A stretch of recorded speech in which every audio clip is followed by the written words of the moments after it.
Sans plus tarder, toujours commentaire plus vite que possible, minute car discours. Il y a politique mon chéri, il y a politique vis-à-vis de la nation, il y a peuple congolais. Discours de politique kanda, et puis si congolais kanda makasi.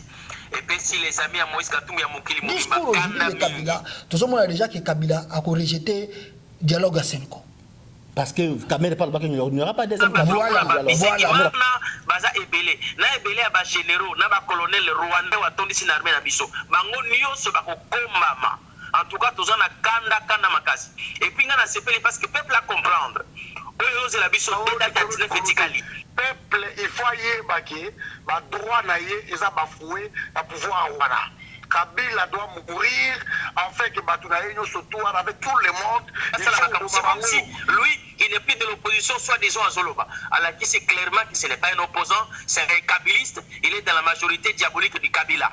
Alors, Bisso na Kamere, les 19, na Kabila, na Bango, ils sont tous là. Peuple allié macroéconomique, voilà, place tozali awa Congo bato bakomi kosomba ba pepsoda na 50 francs na boutique ya ba chinois bato bakomi kosomba ba tomate ba maille ba tomate ba tiango na ba sachet moko comme na souffrance moko sakana tete banzela na parlons même pas salité na Congo les autres là qui moko est abandonné basoya bazoyiba na bango bazokende. Alors peuple congolais jusqu'à quand on continue de souffrir, c'est le moment de se réjouir la richesse au lobby. Il va les payer trop et très cher. Bateau tout bazan ko bana Kabila umela. Je crois que si bo bongisi ba billet ba vieux na bino. Mais bon yé bakango a pe pote comme le ko la poto kalabozala ki libosote.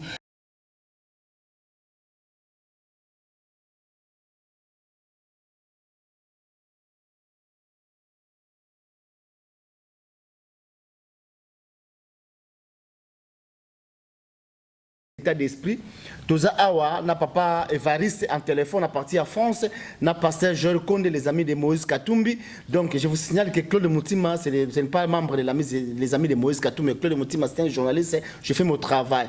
Sans plus tarder, toujours commentaire plus vite que possible, minute car discours. Il y a politique mon chéri, il y a politique vis-à-vis de la nation, il y a peuple congolais. Papa Evariste. Impression nayo ezalini na discours ya politique kana ba Joseph Kabila parce que vous se présenté parce que bato ba ebio mingi na émission balianga no oleka kokolo banini na discours ya politique kanambe discours ya politique kanambe pesi ngai kanda pesi biso ba congolais kanda makasi et pesi les amis à Moïse Katumbi ya Mokili Mouimba kanda mingi parce que ezali dernière fois où politique kanambe fallait qu'il aleka na congrès c'est-à-dire la chambre basse et haute réunie au Congo, dans le Parlement, na Sénat. Et ça c'est la dernière occasion, la dernière mandat, à exception de Makamalamu. Makamalamu pour nous, c'est quoi? Allo Bakeno, ok, na Saraki Moussa Nanga, na CDC, bilan est négatif, très négatif sur tout le plan. Maintenant, na Zokinde, na transition, na Kozalate, maintenant, rassemblement, na peuple congolais, na société civile, va s'organiser pour gérer la transition et va très rapidement na élection moko rapide. Comme ça, va pour na mokonzi wa okamamboka. Non, alobi na biso bongote. Akomi koloba que non, yé ako permettre de muto akoya po azwa pouvoir dans le kasi. Alors, tout ce que la temps na yé jusqu'au 19. Donc, appliquer article 64 alinéa 1er, donc récupérer pouvoir. Biso Togobané Toko Jeremboka sans Joseph Kabila et encore plus sans Batounaye Nyon Sotan Bango et Longo, les 312 personnes ont été ventoriées au Bazaliko garantir le pouvoir. Batulokola Bamende, Batulokola Bochak, Bakinke, Batulokola Bakanyama, Batulokola Bisengi Magna, Baza Ebele. Na Ebele à généraux, na colonel rwandais ou Tondisi Narmé Nabiso. Bango Nyon Sobako Kombama. En tout cas, tous en a kanda makasi. Et puis, on a sepelé parce que le peuple a comprendre. Oyo la biso de date à 19 etikali ke Kabila azo sala ba jeté mais biso to la kisaye ya zo linga sala ba je ya Kurunziza azo linga sala ba je ya Congo Brazzaville azo bana ba invité à ONU comme quoi il pouvait changer la constitution parce qu'ils ont la souveraineté nationale mais biso to kotiki la Kabila tawana tamukete seconde de mon côté après le 19 na minuit to droit accordé Kabila te akozonga lokola tout citoyen et à ce titre ako répondre devant la justice mabe nyonso asa na kati ya Congo. Voilà réaction na yango wana.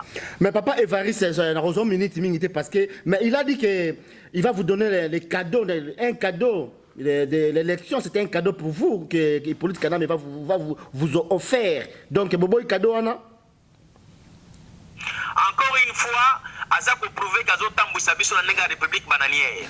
Na kati ya démocratie, na fin à chaque mandat, il faut élection et salement. Ce n'est ni un cadeau, ni même un don. Et ça li processus normal ya bamboka nyonso. Ndakisa euti ko leka semaine passée na États-Unis. Dans la trompe aponami na ba américain. Dialogue ezala quitté. Arrestation ba opposant ezala quitté. Interdiction ba marche ezala quitté. Ba oti oponaye marche ezozala. Mais pourquoi pas Nabiso? Il faut dialoguer Zala. Il y a Mabé déjà, où il y a Kodjo Kamere Kabila, les trois cas diaboliques du Congo. Kodjo Kabila Kamere, et puis, Bayasusu, Koluka, oh, et Simba quitté tout ça la boue. Non, Biso Todassuna Makamouanate. L'élection n'a jamais été un cadeau dans une démocratie. L'élection est un processus normal où Sengi et Zalakana fait à chaque mandat. Et Kabila a aidé en bien parce que Azan expérience il y a 2 fois de suite, même ce qu'a Trichaki, en 2006 et en 2011. Alors, pour l'année où il y a des cadeaux, où il y a un cadeau. Cadeau, il y a un biso. Le vrai cadeau, Kabila, il y a un départ précipité. C'est ça le cadeau que les Congolais entendent. Parce que Kabila, Kamere représente un grand danger dans le Mokabiso. Alors, après ça, ce cadeau, il y a un départ définitif. Alors, comportement à Kamere vis-à-vis à discours, il y a mentor na politique Kanambe na côte à côte na Rubero. Ça vous dit quelque chose là ou bien comment? Ça nous dit quelque chose de Kamere depuis Kala Azamutoyo a soutenu toujours Kabila. Yango ba Congolais ba sobenga Kamere parce que c'est déguisé qui mouké aya kokosa ba tuna ka opposition. Biso to yebi que Kamere aza opposante. Ba tunyo so ba tebele ba loba ka yango. Et puis parce que ça politique to comprendre je na epoto mse mutakala parce que zinga terme na lelo Kamere amonani mobimba na ye et puis ba stratégie na sala qui a infiltrer opposition ami beta ki ne bal na mutu politiquement Kamere za mort. Alors discours na ye ça la ye et la Ruberwa et ça là ba Ruguiza et là ba Bisengimana ça ne nous intéresse pas. Kamere a toujours soutenu Kabila. Il n'a jamais changé. À comment livre, voilà pourquoi j'ai choisi Joseph Kabila. Choix n'a été le nano a modifié en côté. Azo continuer à soutenir. Donc quand moi Kamere a commis même qu'on réclamait le rassemblement Baya Basala Makambu. C'est comme si lui, il n'est plus de l'opposition, soit disons à Zoloba. Alors qui c'est clairement que ce n'est pas un opposant, c'est un kabiliste. Il est dans la majorité diabolique du Kabila. Alors biso na Kamere le 19 na Kabila na bango sotozo silana. En tout cas kande za makasi na soltaka boito yebinga ibali ngando mais vraiment le kande za makasi tota na makila tota la moka nengezo ke nengezo beba. En tout cas likamsu na zo bakisa bani ko ngai toti ko mona ba depeuplé bana mboka na biso ba bombi ba bengani bango ba zui barande ba tie kuna ba poni grand frère ya Ruberwa monsieur Raphaël akoma chef coutumier ya mboka na biso. Est-ce qu'il est maman? Mais jamais, jamais. Alors, Batouane, il faut pas qu'elle. Alors, pour la dernière question, quelle est la réaction de votre chairman Moïse Katumbi? Quelle est sa réaction vis-à-vis du discours Hippolyte Kanambe avec Joseph Kabila? Quelle est la réaction de votre chairman Moïse Katumbi? Leader Nabiso Moïse Katumbi, Tchabou est candidat du peuple. Réaction naïe et bani. Depuis Kala yena Kabila, balobaka sou monoko mokote, batalaka sou direction mokote basola kapete. Réaction na ezali non avenu, non événement. Discours à Kabila, les événements mokote. Et regardez ça l'événement soki ayoka conseil au Katumbi a pesaï. Katumbi a pesaï conseil que bima par la grande porte. Katumbi a pesaï conseil, il y a une vie après la présidence, après le mandat. Katumbi a pesaï conseil, la politique n'est pas une carrière. Donc, il fallait qu'il a comprendre. Réaction à l'idée Nabiso Zali contre, puis Babilo Koana, Tango Tokoya aux affaires, ce qui nous a endémie, le Kola Biso Tala Kan Namek Tobon de la Kelongona Moïse, pour Namboka Congo, et qui a Bonami, Biloko Yoso Tokobala. Et puis Kabila a répondre à l'Obiango Susu devant la justice pour na Onyoso à Sali na Congo. Et ça là crime, et ça là crime économique, et ça là crime de sang. Nyoso na ko répondre en gros. Alors, merci Évariste. Je crois que jeudi prochain, tu reçois l'émission. Vous avez plaisir de participer jeudi. Merci à toi, Évariste. Merci beaucoup. Tout ça, on a un grand combattant, M. Patrick Beabosoyi, qui n'est plus à présenter. Donc, tout ça, on a une mission à Pession Botemigalianga. Merci pour la réaction. Pourquoi ça fait réaction? Il y a quelques minutes pour le discours politique Kanambe. Bonjour, papa. On peut passer moi minute moukete aux indirects que M. Baliangando. Parce que ma réaction moukete à discours politique Kanambe avec Joseph Kabila. Bon, réaction est simple. Joseph Kabila vient de, encore une fois, montrer sa cruauté dans le pouvoir. Joseph Kabila a provoqué encore le peuple congolais. Kabila a défié Bissou. Alors, on a quelque réaction au peuple, il faut y aller, le droit est bafoué, le pouvoir. Kabila doit mourir, en fait que Batunaïno surtout avec tout le monde, il faut que Mabango les réaction dans les alliés, qu'on prépare un cocktail molotov, ma méli, ma machette, nous surtout, ma essence, ma bidon, qu'on tomba, qu'on pélissagnon surtout. C'est ça vraie réaction pour répondre. Souvenez-vous, Kabila n'a pas notable, il y a Katanga. Alors, en 2006, il n'y avait rien. En 2011, il n'y avait rien. Et en 2016 aussi, il n'y aura rien. Donc cet homme a commencé à défier le peuple congolais depuis longtemps. Mais je crois que cette fois-ci, il y a un clic qui n'a pas tout au Koufa. Nous avons besoin de moi, j'avais un message à passer pour un rassemblement qu'ils arrêtent eux aussi ma dialogue. Dialogue, il y a mis balai to ligné à monter. Le temps n'est plus là. On n'a plus de temps. De préparer le peuple congolais, va préparer journée on a les 19. Voilà, et là on a ok, merci à trop de lobby pour poser une question de rassemblement, mais c'est pas de lobby à trop, mais rassemblement, ça va bloquer, va bloquer qui va journal le 5 novembre, papa tu sais qu'il y a un discours. Est-ce qu'il y aura des manifestations parce que le peuple congolais va cause de la leader. Alors, si nous sommes le gouvernement de l'occupation va bloquer les leaders, est-ce que les peuples vont s'en prendre en charge eux-mêmes? Le problème est allé, il y a le 19 décembre, et ça meeting, je continue à le dire dans l'émission tout aux autres là. Et ça meeting, à partir de minuit, le peuple a répété partout. Bato lemba so azo kanga basa na lemba ba péter na lemba matete partout ba province nyo surtout Kivu partout côté ba kozala ba Beni Kirumba Ruchuru tous ces côtés là ba péter les amba kamuté que auto c'est l'activité avec le pèse mot d'ordre de meeting le mot d'ordre est là c'est la souffrance du peuple congolais ça c'est le vrai mot d'ordre. Alors, la bateau, colère au peuple congolais.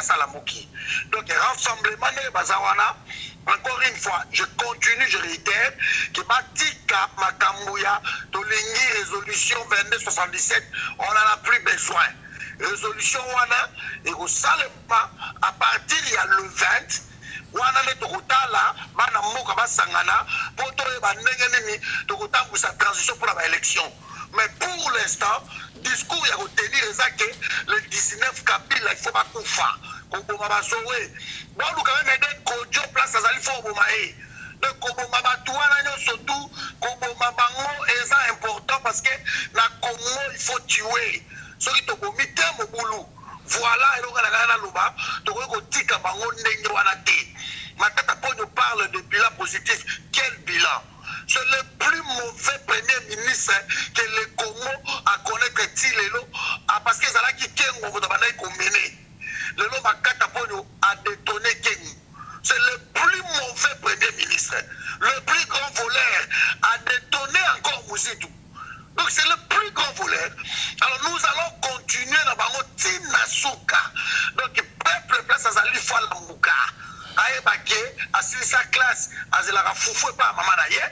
Assis sa classe, même Mboka ressemble à moi chérie na Fata, ils allaient gâter 500 francs. Matata Ponyo, à coût de $10 na combien? Le dollar est combien à combien? Ma prière sur toi, Matissi. C'est le plus mauvais premier ministre. Il nous parle de macroéconomique. Quel macroéconomique? Peuple allié macroéconomique, voilà, place de Zali Awa, Congo, Batobakomi, Kosomba, Pepsoda, na 50 francs, la boutique, à chinois. na basage mboka comme na souffrance mboka osakana te banzela n'en parlons même pas salité na Congo ezolakisa ke mboka eza abandonné basoya bazoyiba na bango bazokende. Alors peuple congolais jusqu'à quand on continue de souffrir? C'est le moment de se réjouir la richesse au Nzamba pesa bango yango mpona kopréparer la paix. Il faut guerre ezala makila bato kutanga Patrick Efonja soki etangi toke na suka voilà il faut pour bango. Patrick Efonja pour la dernière question, qui est une question personnelle, c'est pas Balianga. Non, Patrick Efonja, parce que tu as une information qui est au sommet de billets, il faut que Kinshasa, ou bien ça, qu'on a au cours de notre rassemblement, la caméra, pour pas poser au poste, il y a ministre Lobini, Patrick Efonja. Est-ce que vous démentir en haut, Bézard solo? Quand on a Zalaki na Kinshasa, déjà j'étais en prison, il y a déjà plus de 3 ans, Bakaraki Ngai, na BPK à Kin Massière. Babimisa Kingai, na Kende Kukuta, lelo na Pierre Lumbi, au hasard, lelo na G7, na bureau na Bango, côté à Nini, il y a ma campagne, wana. Na Kende qui là-bas, on m'avait proposé être ministre provincial, donc je vais refuser. Baba, il y a 13 000 par mois, pour mis de côté, j'avais refusé, parce qu'il y a la souffrance dans Kinshasa. Naye awa, pour nga Kinshasa, t'es pour la poste ministérielle. Déjà, Jean-Lucien Boussa, moi j'étais secrétaire national, il y a CDR, chargé, il y a affaires humanitaires et puis sociales. Mais, na balouke là, parce que moi c'est le Congo. Donc, il n'a jamais quand on va la droite, Jean-Lucien Boussa, quand on va dans la caméra. Vous imaginez, Nyande, Nazawa, n'a cohabité, n'a pas net Bamende. Et aussi maté, et aussi maté, n'a pas de Vital Caméra, à diriger, et aussi maté. Donc, il fait place à la Kimia, et quand il parle de cohabitation est à la rakaka, soki majorité parlementaire et ça dans opposition. Ça, on peut parler de cohabitation. Alors, soki Kabila nommé Kamere premier ministre ou bien nommé dans l'opposition, biso to tie bango na saki moko wana, bango ne baza majorité présidentielle. Parce que selon la Constitution, article 75, jamais opposition minoritaire bakoki kozwa pouvoir. Il y a premier ministre pour pas cohabiter la Kabila.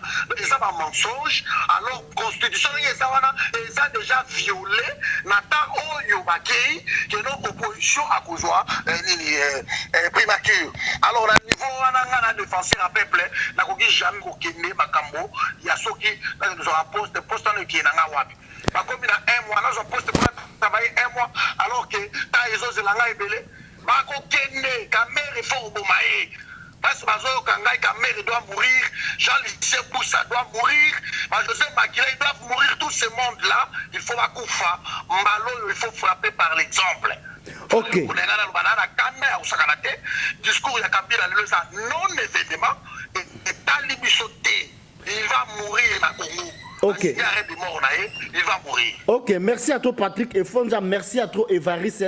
Donc la Katia France, merci de la participation à l'émission Baliangando, mais la prochaine fois tu reviens dans jeudi toute l'émission à Kafu ya Mounene pour te parler les longs et à large discours ya politique Kanambe ou Joseph Kabila. Merci à toi. Oui, merci toujours préparer l'analyse bien. Bana Congo bosse la biso jeudi tozo Kabola, masolo ensemble latine etali moka na biso, toza kana slogan moko tous derrière Moïse Katumbi. En tout cas, Botikala Malam Baliangando, merci. Merci, ciao.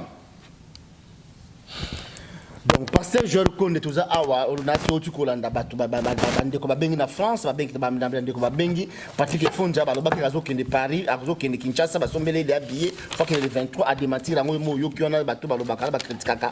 Oui, quelque part, Évariste peut moutonao, à m'équiper Kolobela, pour na mal pas de Balobé, bateau rassemblement, pour le Makamadi. Alors, ma fait au contenant, nous, pasteur Joël Konde, ils allaient vraiment mbangwawa. Discours politique, Kanambe devant le Seigneur Makamadi, tout pasteur Joël Konde, ça la peine analyse, commentaire, ça la analyse profond, long et à large. Non, mais discours de Kabila, ils ont dit déception.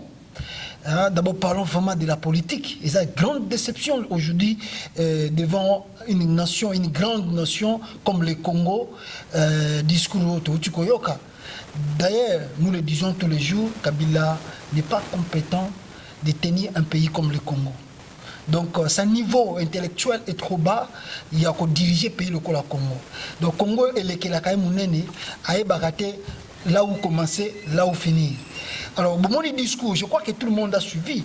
Et là, Malunga au Kabila Lobi, le discours en est il a fait que répéter Makambone ou Alobaka.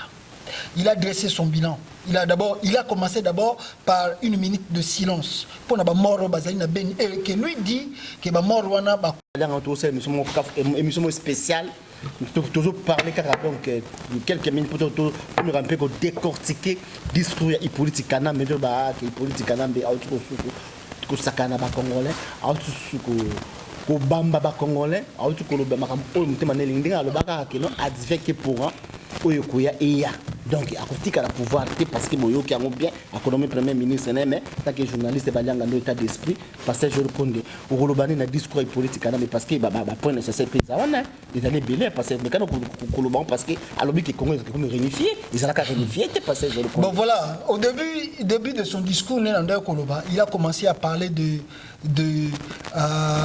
une minute à 5 minutes de silence pour la mort à Beni que lui il appelle que Batouana Beni ce sont des terroristes. Alors je ne sais pas si Kabila connaît un peu la définition de ce qu'on appelle par un terroriste ou bien le terrorisme.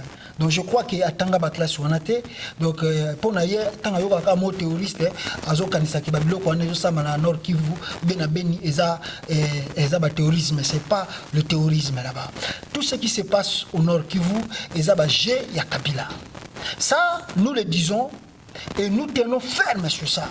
Kabila ozo sala na Beni na bato ba entouré ils doivent mettre ça sur leur tête avec 29 généraux.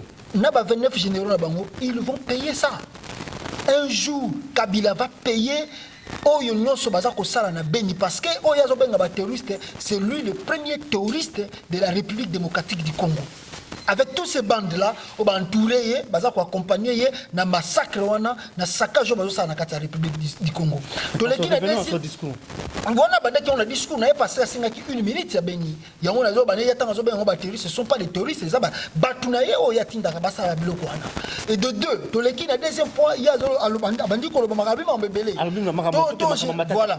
Alobi makambu ya matata po ya réunification. Ba réunification mboka, matata po ni apesi ba merci nenge asali malamu. D'abord, il y a Kutaki Congo, il bandé ko existait selon to analysé comme lui Kabila dit. Donc le Congo n'existait pas, le Congo c'était un vide, donc lui il a créé le Congo.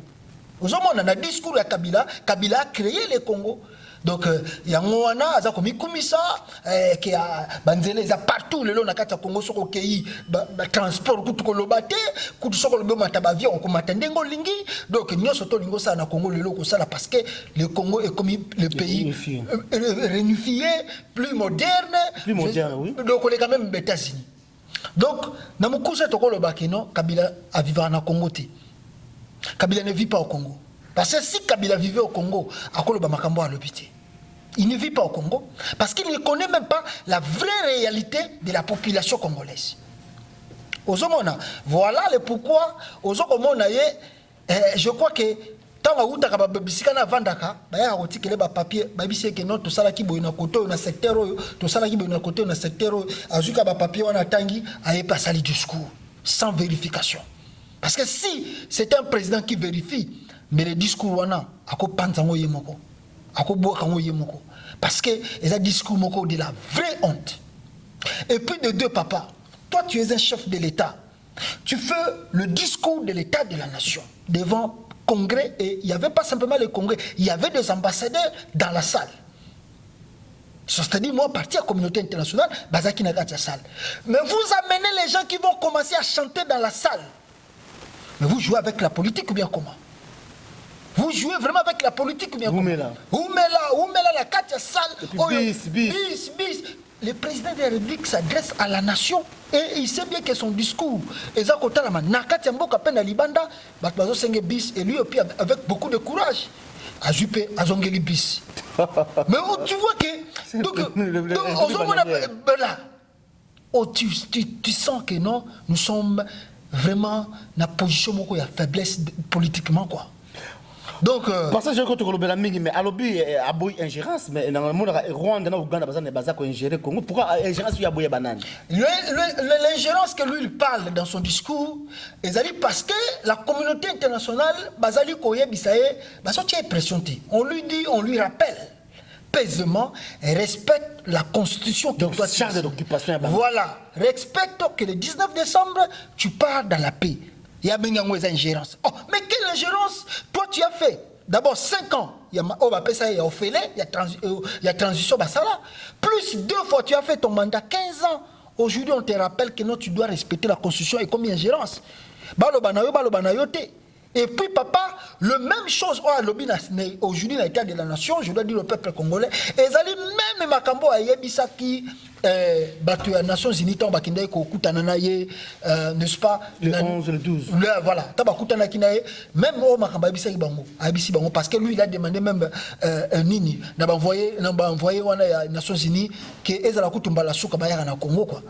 Donc Kabila na minute onde tozolo banayo papa Kabila Monica komi Azana armée, azana armée. Parce que je retrouve on a quand même dit que lobela mingi ma discours wana ya politique na jeudi mais parce que je reconnais il politique na lobby boy akobongisa social ya bateau akobongisa vie sociale à bateau et puis ndenge ba va rester ba commentaire wa keno alors peut ça bien cadeau ya bon nini ya anniversaire ya cadeau ya élection. Non, mais nous, d'abord, lui, il a fait 15 ans au pouvoir. Est-ce qu'il a vu? On a vu que Kabila vit dans d'autres mondes. Kabila ne vit pas au Congo. Kabila vit dans un monde de Moussou. Je pense qu'il vit dans le Congo, mais il a même la socialité. Tant qu'il y a inventé bilan matata pour qui améliorer social. Quel bilan matata? Un budget dans un pays de 80 millions d'habitants, un premier ministre qui sort un budget de 4 milliards de dollars. Ils ont qui vont améliorer le social à la Congolais. Mais Kabila, il y a un que Kabila et toute sa bande vivent en Congo. Parce que s'ils vivaient vraiment au Congo, bon, ils n'ont pas si quoi. Mais dans tout ça, parce qu'aujourd'hui, le peuple congolais est en colère. Il y a une bêtise de Kabila où tu as dans le Parlement.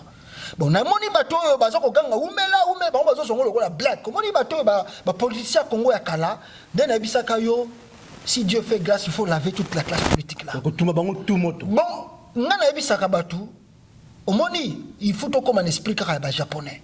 Pour le bateau na solo ina bango, batusu babinanga ke non, il faut to la peut-être esprit ya bandibu. Faut la taka esprit ya bandibu pour bateau na comme trop c'est trop quoi. Bakomo na biso lokola bazoba, bamoni biso lokola batu pamba, bakomiko. Donc tu vois Kabila fait son discours, bango bazoko tema bazobeta maboko, bazobenga umela. Yango moni batu musu ba tant ba beninga le. J'ai reçu beaucoup des appels. Batu musu bazolela babi papa na ko. Il y a des papas qui m'appellent bazolo bakeno, bani ba piquer crise pour le discours Kabila Sali. Quelle injure que Kabila vient de faire devant la nation congolaise. Yango na bani bat babi nanga papa na moni to ko esprit ya bandibu mais ngai pona nga na bisaka batu eloko beto ko sala il faut que ça l'esprit ya ba japonais loko ba sala mais japonais passer je connais à 200 km mais bien vous ko s'organiser te biso ba nga to banza combat bozo sala loko moté ar position exacte banene loko te et surtout vous les amis de Moïse Katumbi to ko belango jeudi parce que je le connais il politique na babine Congo RDC c'est modèle dans le monde. Non mais ce qui est Kabila ko je sais pas d'abord faut attendre 10 oyoyo Nations Unies a publié chaque année je crois. Non on a vu que Kabila vit dans l'illusion, il ne vit pas au Congo. Vous comprenez? Kabila vit dans l'illusion. Il vit dans un monde de Moussoussou et il y a la réalité dans le discours de l'état de la nation. Mais réalité, le Congo comme un modèle, mais il faut que la commune à Kisasa ou bien la province à Kisasa pour le Congo comme un pays modèle. Le Congo n'est pas un pays modèle. Nous sommes placés même en Afrique 45e. 45e sur 54, je crois, 54 pays en Afrique, nous sommes placés 54e et 45e pays. Hein? Sur l'indice, il y a pauvreté. Dans le monde, nous sommes peut-être, je crois, avant-dernier ou bien après des derniers, le Congo. Oui, Kabila Zakobenga que non, tous les malades quoi. Notre premier ministre, vraiment, c'est le plus pur. Bon, je crois qu'ils ont fait leur bilan au commissaire parce qu'ils ont bien volé le Congo. Mais esprit ya japonais na papa batonande bazoko taka kawana ba congolais bazana kisasa fu ba côté esprit kaka bato le monde ka bakenda ko sala wana bakeke ko ba discours wana bokangeli bango kaka wana botie bango moto to bandela classe mosusu ya politique. Je crois que ça va résoudre le problème du Congo. Parce que je reconnais moni tout ko na minute sur kama ko na aussi moni réaction Kamere na Roubero akuna bazo sipela makasi ba meli Kamere premier ministre Roubero vice ministre mais comment? Non mais Kamere lui il a commencé déjà à boire champagne depuis lobby. Parce que selon oui, bon, on va promettre peut-être qu'il est trop rassuré parce qu'il faut lui voir dans la salle côte à côte avec Moutunaye Roubero. Donc il est gros dos, donc j'ai réussi ma mission à diviser l'opposition, il y a négliger ma Tshisekedi, il y a Mengana Moïse Katumbi Namboka, donc j'ai bien réussi ma mission à Vimbi na Katasa, donc nous aux hommes on a une cravate rouge, donc on a baza banda quoi logement on a ma tête à pogno, donc à Vimbi quoi, mais Kamere fubaye bakeloko moko naye na ba kabiliste on a surtout le 19 décembre oyo eza journée na bango suka mais ndenge nazo bisaki yo papa na mission leki batoyo na ndenge bazo provoquer peuple congolais bakoyi kozwa eloko moko bakana kite na mikolo kaka ndeto tika liboyi po bango bazo kolota baye bake ba surprise pe koyi koya pour peuple congolais bango bazo mona keno baza ba kosala eloko te. Mais ils vont subir quelque chose au bakana quitter na vie na bango pe bako paratamba on a katia Congo. Parce que je retrouve comme émission comme na suka parce que tu ça l'émission kafu je dis pour te parler na maramba politique na mais papa Etienne Tshisekedi pas azana discours samedi je crois papa Tshisekedi pas mettre discours parce que je le connais Vital Kamere na ba Roubero na tout tika bango baza ba mwembe réaction ya rassemblement na le bino des amis de musique Katumbi par rapport à discours ya politique Kanambe bazo condamner bino pourquoi bozo ki na dialogue. Non mais problème ezalaki ndenge nini parce que nous sommes dans la politique on cherche toujours moyen moko ya ko résoudre les crises dans la paix. Voilà le pourquoi le rassemblement abandé ko luka toujours sorti des crises et za ndenge ya paix na ndenge ya kimia. Tout ça là, tu éviter des ordres de Namboka, tu éviter makile, belé, maïtanga Namboka, nous surtout y en a, moni bandé ko senga dialogue et salama. Alors, mais moi je pense que naebi ke bata senko baza juste, mais toujours na cadre d'investigation tout ça là, moi je demande toujours de toujours banakata renseignement, il faut qu'il soit aussi prudent parce que toujours courir derrière le temps. Au plus, toujours c'est la Sénégal Robanda, aussi Sénégal Robanda, mais en suivant le discours aujourd'hui de Kabila, toujours on a déjà que Kabila a rejeté le dialogue à Sénégal. Parce que Kamere parle pas qu'il n'y aura pas de deuxième Kabila. Voilà. Kamere comme conseiller Kabila. Donc il y a surtout toujours on a déjà Makamundenge Zokindile. Donc voilà le pourquoi naebi ke bata rassemblement baza mayele, bango moko baza na kacha terre, bazo ba Makamundenge Zokindile. Moi je leur demande encore une seule fois de plus, nous courons derrière le temps et il faut tous à la prudence. Toyebaka nini toza ko bungisa ba arme na biso pour tombenga na régime oyo.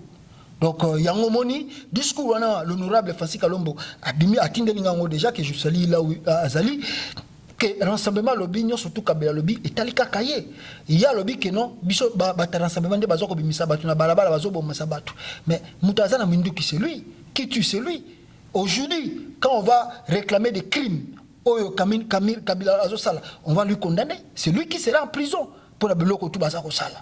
Alors, nous surtout à lobby, renseignement lobby na yeke, la persistance dans Senko pour basa la deuxième dialogue. Ce qui situation les athées, ndenge moko Kabila uti ko suki sa. Il n'y aura pas deuxième dialogue. Alors nenga lobby mamba Senko peut-être la pesa qui chance, le col ba boyi ya ko misaka gouvernement na abimisa. Mais ndenge moka lobi na suka discours na yepona batuna ke supona yemo nenga lobi ke nini oyo ko ya pona ye na politique pona mikolo ko ya avenir politique nego za ndenge ni lobi tout est réglé dans la constitution. C'est vrai, tout est réglé dans la constitution. Donc le 19 décembre Kabila à minuit, il quitte le pouvoir, il quitte le Congo, il n'est plus président de la RDC. Donc ndenge ya lobby ndenge pe ko sala mela. Amen. Donc yango ya lobby ne yango biso toza ko appliquer. Donc Kabila rêve. Si les caméras rêvent que non bango ba diriger Congo au-delà de 2016, ils seront surpris. Et surprise à tout royo. Ah Mobutu Akimaka zalaka bien. Mobutu Akimaka zalaka bien. Mais à tout royo, il y a tout royo. Bato tout ba vanina Kabila batongi bandako. Baza ko lia bien. Ah ndenge o alelaka soki India soki Christ soki nani wana lelaka bakenda ko tumanda kuna ye wana baye ba ke Kongola za na kanda mingi ya tourner cause la plus que plus mauvais pona makambo bango ça la peuple congolais. Alors, merci à tous les amis Claude Moutima de Missa Balianga notre salle émission monene jeudi Patrick Efonda vous a participé na Evariste na Katia France les amis de Moïse Katumbi je vous signale que Claude Moutima azalaka membre ya peuple mokonzi azape journaliste à passer la caméra surtout et noble les amis de Moïse Katumbi toujours travaillent parce que tout ça a besoin d'intérêt en boka parce que je reconnais ça les Kambasu ko ko bato clôturer émission comme ça to ba neto sala to ko lukape Freddy Matungulu so kaza en États-Unis to benga to ba impression na ce qui alobini par rapport à discours ya politique kanamba ben Joseph Kabila parce que je reconnais message nanga suka je vais m'adresser au peuple congolais de Kinshasa bana Congo mboka ezako kufa mutu azali hotel ya koboma mboka na biso ezali mutu moko ezali monsieur Kabila soki tolingi to na souffrance oyo mutu toko bengana mutu esengeli to kangana maboko na biso ezali Joseph Kabila bo bangelo ko moko te vous savez pour la réussir nyonso tu na vie esenga ba sacrifice pour na to libérer Congo ezako senga sacrifice yango na nazo senga bino le 19 novembre ezali journée to kopesa Kabila deuxième carton jaune to sengi bino bozala prêt et loko tozo senga na ba stratégie tozo pesa bino ezali que manifestation nyonso ezako banda boya na bino te ko no to ke biso nyonso na boulevard triomphal te batwana bomona ndenge babimisaki le 5 ba camion ba maya moto manifestation ekobanda ko salama na chaque quartier bisika bozali na balabala bozali na commune bozali bobandi ba manifestation wana et loko nyonso to ezali symbole public o eza koloba kombo ya Kabila eza la police eza la justice ezali biloko bokotia moto bokopie nyonso to ezali ko symboliser nini ya Kabila le 19 décembre eza biloko bokopie bokotumba tant boko silisa ba manifestation na ba quartier na ba balabala na ba commune ndeto se diriger maintenant vers palais de la nation bisika to ça la sit in d'abord sit in ezo banda le 19 novembre oyo donc tant to silisa yango le 19 décembre ezali toki ko vanda devant palais du peuple devant palais de la nation jusqu'à ce que Kabila ko bima bo bangate to bisaki bino ke oni akotia ba drone Kabila lokola lobi ke bataoni bayaka suna Congo te asali kutu bien batwana baidaki na pouvoir yele lo lobi na bango ke non baya susu ko ingérer na makambo na été c'est bon tokotala batu banani bakokanga ye lobi boye bakango makambo ya luki il va les payer trop et très cher bato tout baza ko loba na Kabila umela je crois que si bobongisi ba billet ba vieux na bino mais boye bakango ape pote koma lokola poto kala bozala ki libosote ba nsemo butise bakimaka bien mais bino turoyo tozo zela bino maboko ko fungwa mabo ya exil na poto bongo to komona makambo ko leka awa na diaspora papa toza suna ta ba division ti to komi na tango ya bomoko to sangana bomoko to luka ba mécanisme je crois que to sola kinande ko ngai ndeko na ngai nani azana Washington DC nani azalaki ya papa na biso Valère to sola kini na stratégie oyo na sir to kolobela ngo te poza makamusu to koloba ngo ate na média donc to sola ki déjà makamusu zo salama donc batu bazala ka après moto ekepela so Kabila lingi moto pela moto ekopela ye na ndeko na ye na kamere na ruberwa. Bon, so ils bango ba si ba tondi Congo, ba monique Congo comme ya bango, to comprendre dans le 19 décembre. Merci à tous les abalianga ndo mokili mobimba mamo ko ça aussi mais na robana lo moko na batu o bazaka na tout ya politique kanambe. Si un chef de l'état vraiment tu es kanambe za réellement chef de l'état qui ozolinga Congo ndo lobi ke souci na yo ke Congo est avancé, souci na yo ke Congo ke ne liboso. Et le liboso ko ça d'abord remaniement, changement. Papa, qu'on passe sous discours à remaniement, Kabila son mandat. Non, la minute remaniement banini te mais il fallait ça la changement sur la na Congo. Batoka bakanya. Papa, quand tu es sur na Congo. Bakanya wana batona tu fallait que discours fallait beta ngona kolongola banyama wana nyonso tu ba mwembela ba mende kukanga kanga bango bakanya mana tout et enfin oye baneno ma sorti na yo à tête au meilleur préféré na yo au baka au côté discours no que adivin que pour na batu oyo ba pesa ka lutu batu ba laisse que kwanga lobby le lobby obimi minu ko kata ko lia misape batu wana alors ba chaque fois que mutali boma ennemi na ezala ka munganga ezaka police te pas na police te mais yo ennemi na yo zali mutu oyo aza ko traiter yo zaki balianga ndo mokili mobimba c'est état d'esprit merci à toi ciao.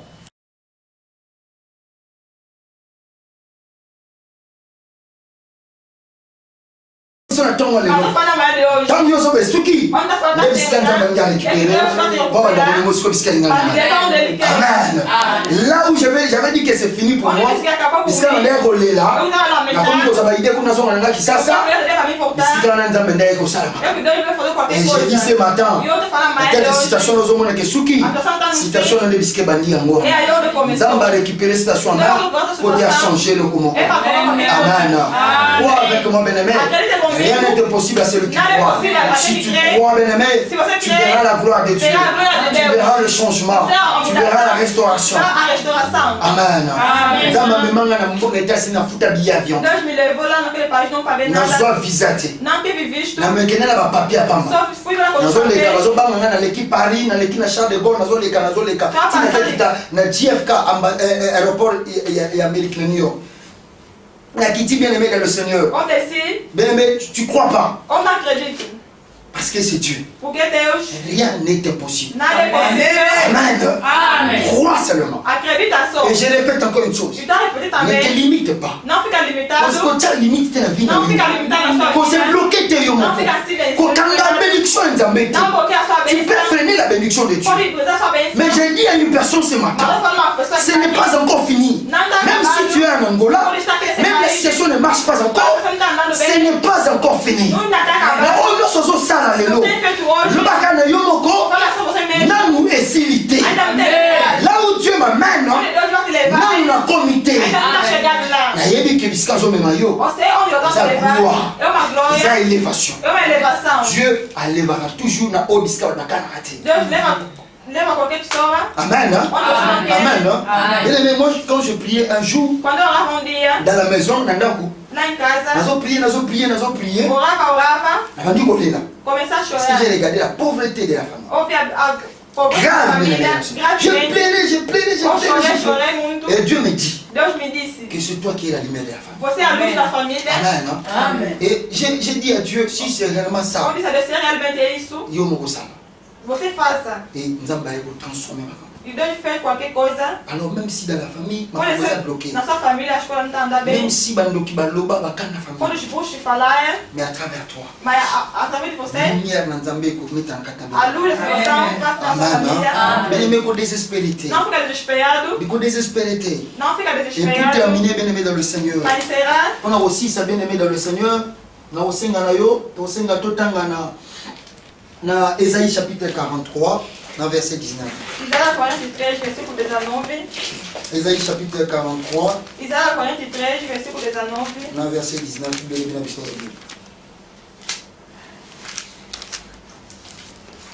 Bible dit, voici que je fais une chose nouvelle, elle est maintenant en germe.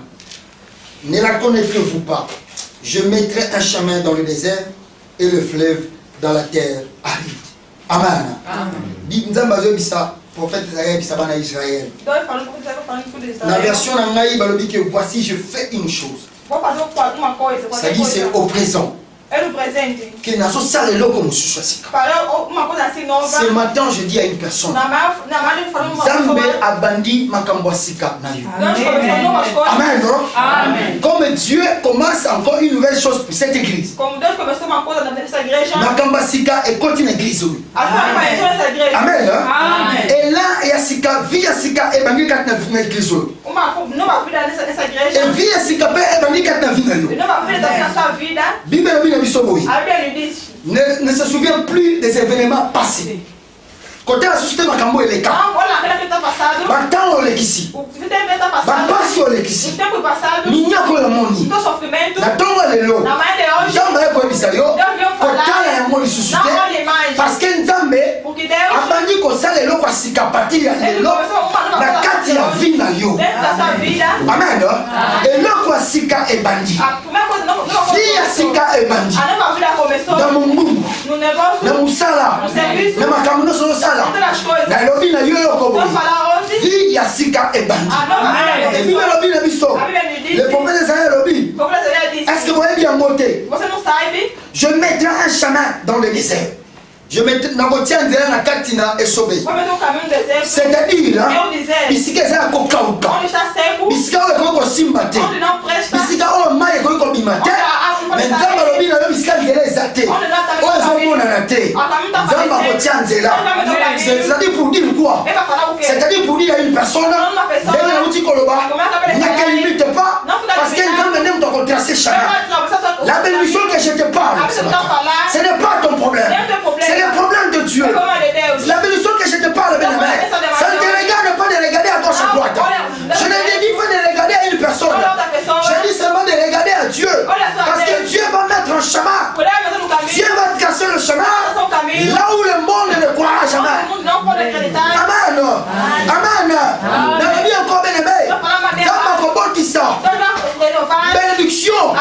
Ici, quand on va te rendre ezali makambo na yo te ezali befort na yo te kosala mais ezali ya nzambe ye moko alobi loke na bandi makambo asika lelo enakotia nzela na desert bisika ekauka nzambe akotia nzela bamalédiction kolongwa oyo nyonso baloba na famille kolongwa parce que nzela sika ezokota e akontinue koloba alobi ete les fleurs dans les terres arides bisika mabele ezalaki makasi nzambe alobi akotia fleuve akotia mai l'eau eza symboliser biso bénédiction na bisika mabele ezalaki kokauka soki maboko ezalaki ya kokauka je te dis ce matin que nzambe akokomisa ngo beta flash style et ben akoproduit et comme j'avais dit bien-aimé que c'est toi qui vas mener la famille vers la gloire, c'est-à-dire tes mains bien-aimé à partir de ce matin et comme maboko va pamboli ce que tu vas faire sera béni parce que c'est Dieu qui l'a dit et c'est Dieu qui le confirme et tu le verras accompli. Il ne ment jamais. Le monde peut nous mentir mais notre Dieu ne ment jamais. Alléluia. Sa parole est vraie, bien-aimé. La Bible dit quand il dit un mot il finit toujours par l'accomplir. Depuis les temps anciens jusqu'à nos jours Dieu n'a jamais menti une personne. Si tu es fidèle à Dieu et si tu crois avec moi ce matin, tu verras l'élévation de ta vie. Et même si les gens ont dit comment est-ce toi, nous effaçons tous ces ordonnances. Une nouvelle vie commence pour toi ce matin. Et tu verras la gloire de l'Éternel. Il est Dieu, bien-aimé. Il est Dieu, bien-aimé. Le Dieu qui vit dans le ciel. Le Dieu qui vit dans le ciel. Et c'est Dieu a dit une chose. Comment je serai élevé? Je vais attirer tout le monde vers moi. C'est-à-dire, bien-aimé dans le Seigneur, comme Dieu ce matin se lève, et il prend ta main dans yo, bien-aimé, pour te yo comme ma ta main dans le Seigneur. On a de vie à bénédiction. On a de vie à gloire. Vie à gloire. Et là, il y a la gloire dans Dieu. Il y a la gloire quand tu es en Dieu. Amen. Amen. C'est qui les gens qu'on touche un plus bien aimé. Na lingina longola eloko moko na kati na yo. Otika ko se limiter. C'est le message que Dieu répète sur moi. Message de bazo songi c'est la ngai. Que na ya bisayo. Tika ko se limiter. Tika ko désespérer. Yeba ke nzamba za capable de faire ma masika. Et koko kisama. Amen. Amen. Amen. Est-ce que tu crois bien aimé? Comme ce roi avait cru bien aimé. Le roi a cru et Dieu a guéri le roi. La femme a cru et Dieu a guéri la femme. Amen. Et si tu crois avec moi, si tu crois vraiment bien aimé dans le Seigneur, je veux que nous prions ce matin. Mais avant que tout le monde de la bien aimé, la ligne est malheureuse yoyoki.